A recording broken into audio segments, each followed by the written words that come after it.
What? Missed it. Hey, welcome to Story Lab. This week we're talking about commitment while we take a look at the story of a man who said something important. Like the most important thing ever.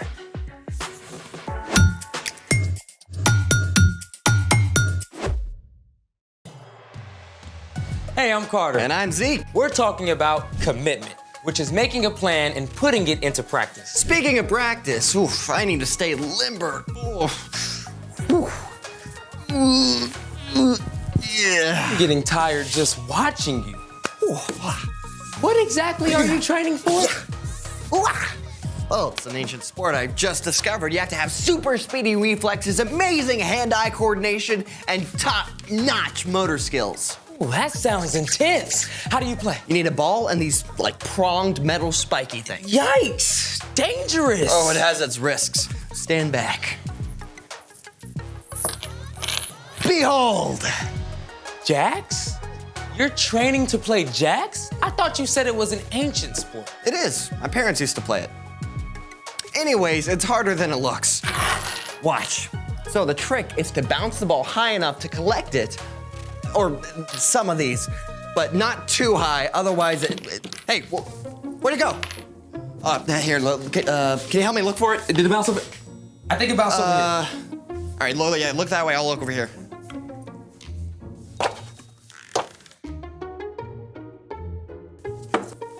Oh, no. Where's the ball?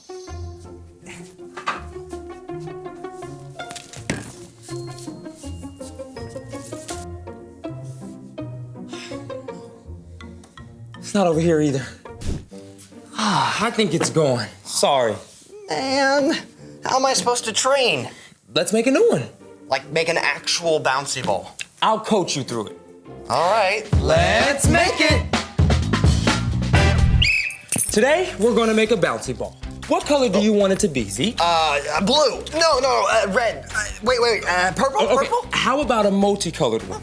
Perfect. Let's get the ingredients. Okay. Hold that, thank you. Okay, step back. Thank you. All right, it's all here. We've got water, check. Borax, check. Next is glue, check. After that, we have the cornstarch, check. And food coloring, check. Oh, and since we're using lots of colors, we'll need a container for each one. Okay, and then something to mix with. Check. All right, ready to make this? Let's roll. Get it? Because it's a ball. Yeah. You know, this looks pretty complicated. It's probably gonna take way too long. I can just find another. Get your head in the game, athlete. We can handle this curveball. Come on, let's go. You're right. You're absolutely right. Let's do this. First step, mix a teaspoon of borax with a quarter cup of water. One for each color. Go, hurry up, come on. Okay.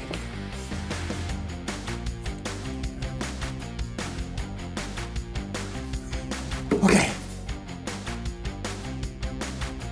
Start.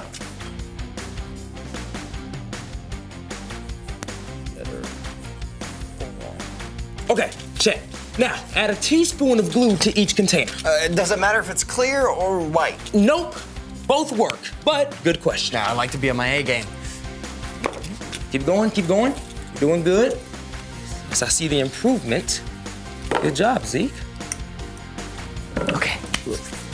Oh, wait. I bet the cornstarch is next. Ah, good call. Add a quarter teaspoon of cornstarch to each bowl of glue, then we add the food coloring and mix it really well. Game on. Come on.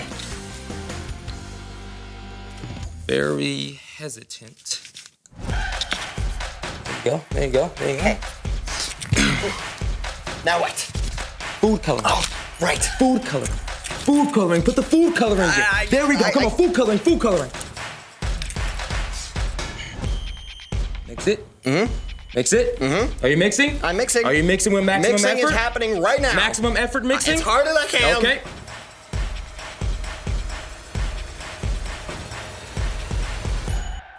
All right, you're done mixing. All right. This next part will take a little time. You got it in you? Put me in, coach. Okay. Let's see what we got. All right. Pour each container one at a time into the borax and water mixture. Okay.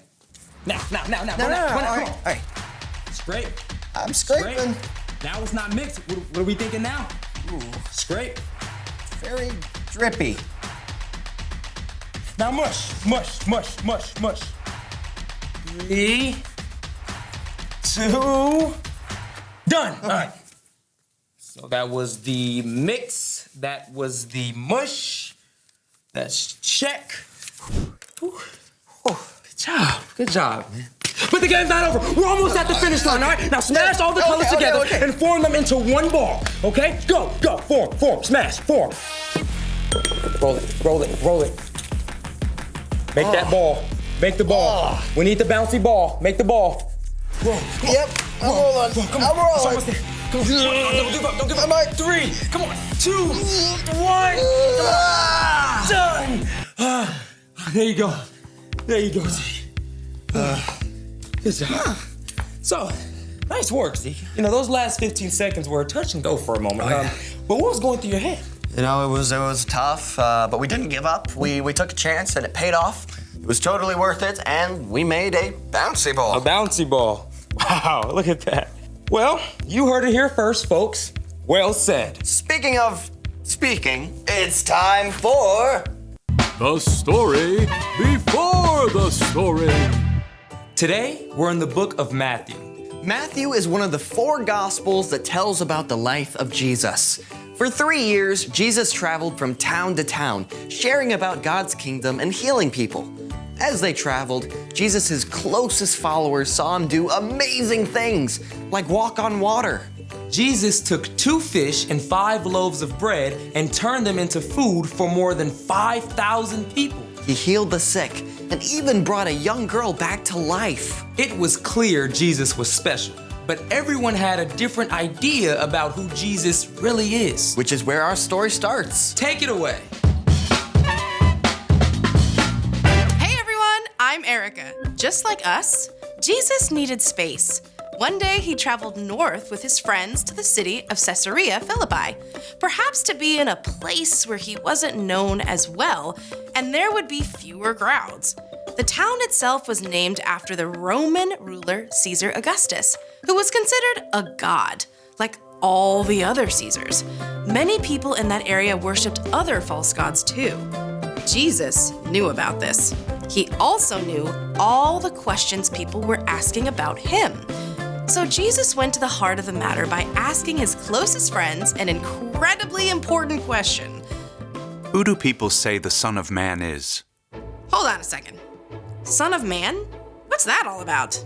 Jesus was actually referring to a vision the prophet Daniel had about the Messiah. Daniel used the name Son of Man to describe the rescuer God would send. Jesus wanted to hear whether his closest friends believed he was the rescuer or Messiah. Some people are saying that you're John the Baptist. Or maybe Elijah. I've heard people say that you could even be Jeremiah or one of the other prophets. But what about you? Who do you say I am? Sure, Jesus' friends had seen him do incredible things. They had to be thinking, this is it. What if Jesus is God's rescuer? But it was a big leap to go from just thinking it to saying it. Simon Peter was known for taking bold steps, and he was the first to answer. You are the Messiah. You are the Son of the living God. Blessed are you, Simon. No mere human showed this to you. My Father in heaven showed it to you. Here's what I tell you. You are Peter. On this rock, I will build my church. Okay, this is some wordplay. See, the name Peter means rock, and to add to that, Caesarea Philippi was known for a large rock formation. So it's quite possible Jesus and his friends were looking at a giant solid rock. It was a word picture. In speaking up, Peter had shown how strong his faith was, and Jesus promised to build his entire future church on that faith. Now, Jesus knew not everyone was ready to hear that he is God's rescuer, so Jesus told his friends not to tell anyone that he is the Messiah. See, some people wanted Jesus to be a king to lead an uprising against the ruling Romans. That could have caused trouble with the Roman government. Jesus knew it wasn't time for that. For now, it was enough that Peter had been courageous to speak the truth about who Jesus is. The end. Peter was a pretty strong guy. Like a rock, clearly. Yep, Peter was all in. So, what's our part in the story? Jesus' friends had a lot of questions. They weren't sure what to think. But Jesus got the conversation started. He challenged them to speak up and talk about it. That's something we can practice too. You mean telling people who Jesus is? Absolutely. But it's more than just that. You can practice talking about God as part of everyday conversation. With your family. And your friends. That's right. Sometimes talking about what God is up to feels easy, and sometimes it seems a little harder.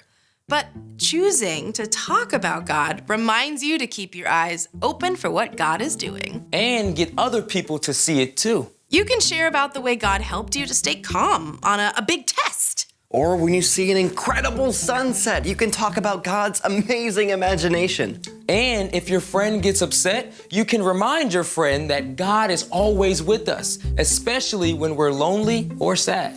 Show up for your friends and family, and be willing to listen too. The more you're there for them, the more they'll be open to hearing from you about God. Just takes a little practice. And commitment. You got it.